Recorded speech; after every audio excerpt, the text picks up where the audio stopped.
Afghan cricketer Rashid খানের ছোট্ট সন্তান মাঠে প্রথমবারের মতো বাবাকে মাঠের ক্রিকেটে ব্যস্ত থাকতে দেখতে আসলেন।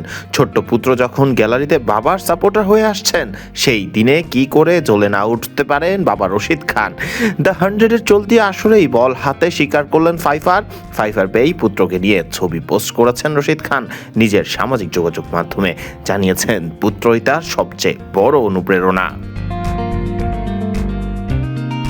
দ্য 100-এর চলতি আসরের ম্যানচেস্টার সুপার জায়ান্টসের বিপক্ষে এমআই লন্ডনের হয়ে বল হাতে ম্যাচে দ্বিতীয় ইনিংসেই দারুণ ছিলেন রশিদ।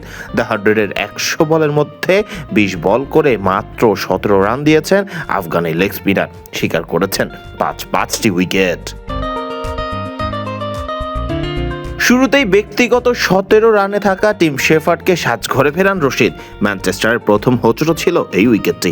এরপর ব্যক্তিগত 2 রানে থাকা জশ বাটলারকে নিজের দ্বিতীয় শিকার বানিয়ে সাজঘরের পথ দেখান রশিদ খান। ম্যানচেস্টারের হয়ে ব্যাট হাতে হাল ধরার চেষ্টা করা হেনরি ক্লাসেনকেও সাজঘরে পাঠান রশিদ।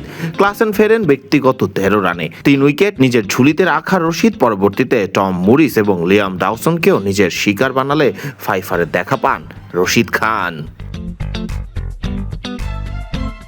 এর আগে অবশ্য প্রথমে ব্যাট করে রশিদের দল এমআই লন্ডন। উইল জ্যাক্সের 31 বলে 62 রান এবং নিকোলাস পুরানের 28 বলে 54 রানের উপর ভর করে স্কোরবোর্ডে 183 রানের পুঁজি পেয়েছিল এমআই লন্ডন। ব্যাট হাতে 4 হাঁকানো সহ 4 বলে 7 রানে অপরাজিত ছিলেন রশিদ। তবে ফাইফা স্বীকার করার পর ম্যাচ সেরা হওয়া রশিদের নিজের পুত্রকে নিয়ে সামাজিক যোগাযোগ মাধ্যমে ছবি প্রকাশ করাটাই মন কেড়েছে ক্রিকেট ভক্তদের। ম্যাচের পর রশিদ নিজের সামাজিক যোগাযোগ মাধ্যমে পুত্রের সাথে ছবি পোস্ট করে লিখেছেন, এই বিশেষ দিনটি আমি সারা জীবন মনে রাখব। আমার ছোট্ট পুত্র প্রথমবারের মতো আজ মাঠে আমার খেলা উপভোগ করতে এসেছিল, আর আমি ম্যাচ সেরা ক্রিকেটারের পুরস্কারটা অর্জন করেছি।